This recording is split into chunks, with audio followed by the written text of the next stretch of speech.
What if I told you the truck parked in your driveway right now is actively spying on your repair habits?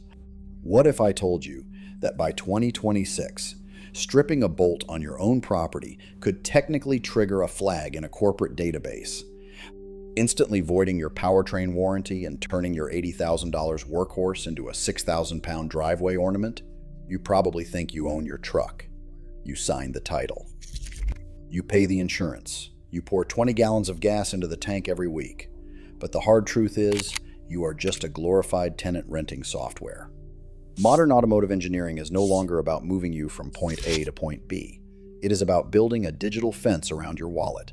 Today, I am taking you behind the bay doors of a real shop. We are going to look at the exact hardware blockades, the software extortion tactics, and the specific traps engineers are using to keep you out of your own engine bay. Then, we will break down the exact rigs you should be buying instead, categorized by reliability, price, and pure survival. Let us start with the physical hardware blockade.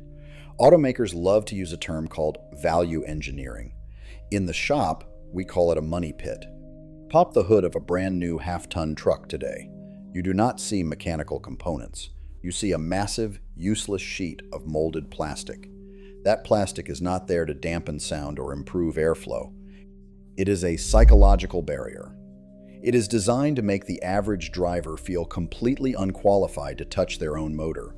Beneath that plastic, the geometry of basic maintenance has become a joke. Look at the transmission. In a heavy-duty truck from 20 years ago, checking your transmission fluid took 10 seconds. You pulled the dipstick, checked the color, smelled for burnt friction material, and moved on. Today, the dipstick is gone, deleted to save $1.50 at the factory. Instead, you have to rely on a digital fluid sensor hardwired to the dashboard. When that sensor inevitably fails from heat cycles, it throws the truck into limp mode.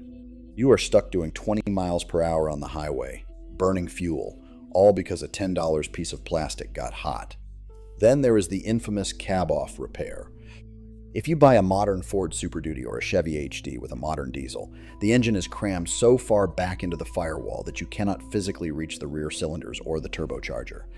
Changing a simple gasket or an injector on these trucks is no longer a Saturday driveway job.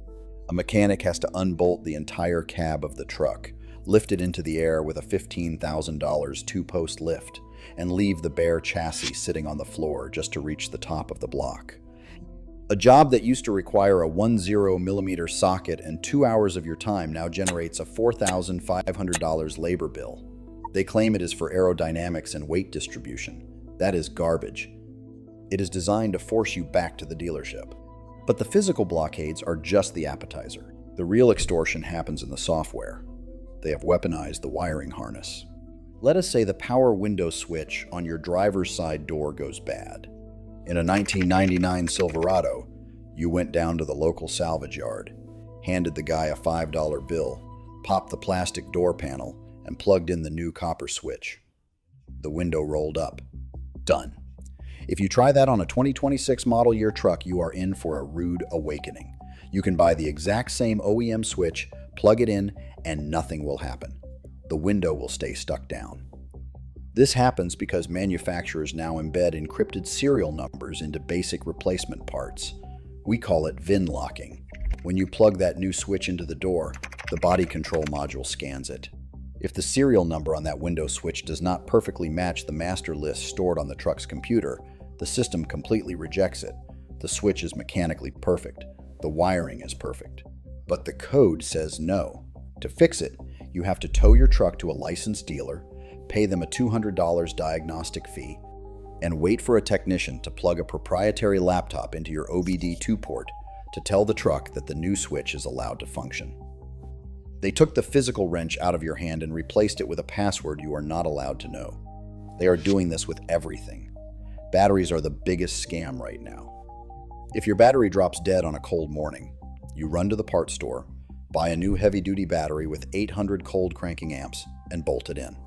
On older rigs, the alternator just charges it. On modern European imports and late-model domestic trucks, the vehicle has a battery management system. If you do not digitally register that new battery to the engine control unit, the alternator will treat the brand new battery like the old, degraded one. It will aggressively overcharge it, boil the acid, and destroy your new battery in less than 3 weeks. Your reward for doing your own maintenance is a destroyed electrical system. This entire model was stolen from the agricultural industry. John Deere Patient Zero. Years ago, they started locking down $500,000 combines. A farmer pulling a massive load of grain would have a $50 exhaust sensor fail in the dirt. The tractor would instantly shut down.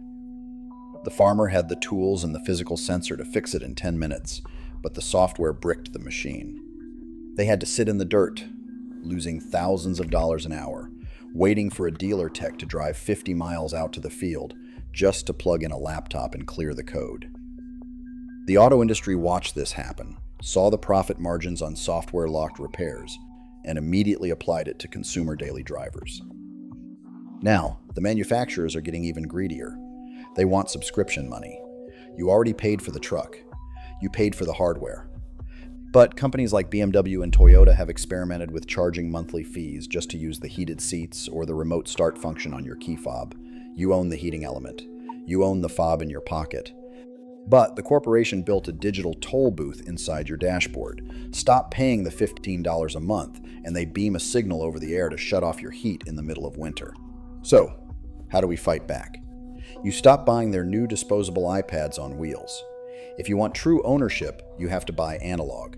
Based on decades of turning wrenches, here is the master list of what you should be putting in your driveway today. Category 1. Best for reliability. The GMT 800 series.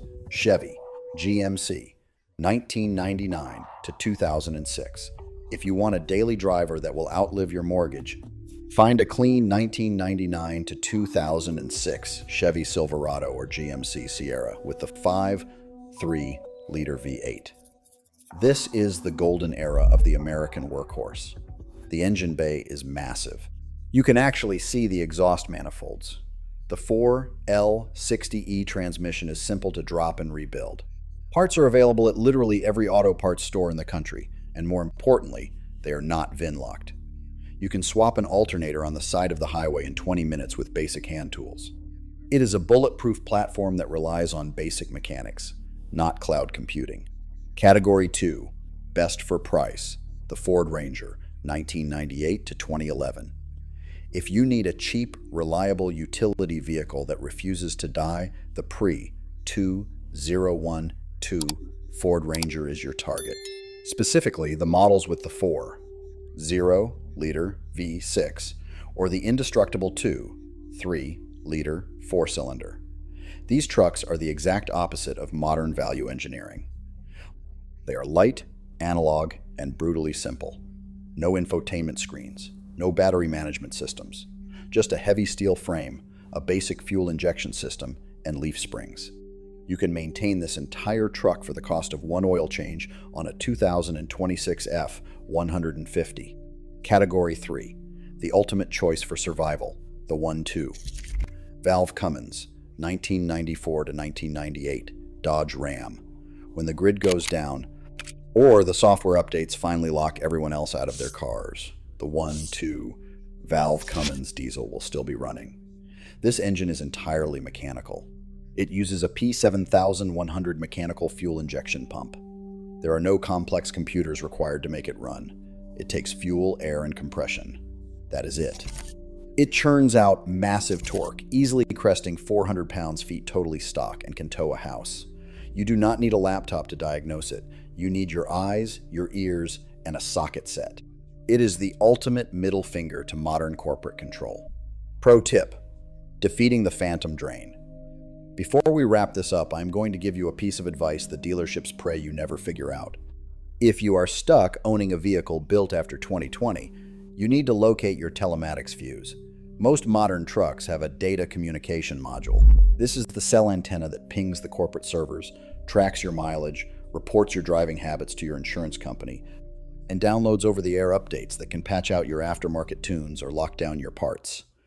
Grab your owner's manual, find the fuse panel diagram, locate the fuse for the DCM or telematics unit, and pull it. Your GPS might stop working, and your remote app will go dead, but you will sever the digital leash. You will stop the phantom battery drain, and more importantly, you will stop the manufacturer from communicating with your property while you sleep. Keep your tools clean, keep your old iron running, and never let a suit in a boardroom tell you that you are not allowed to fix what you paid for.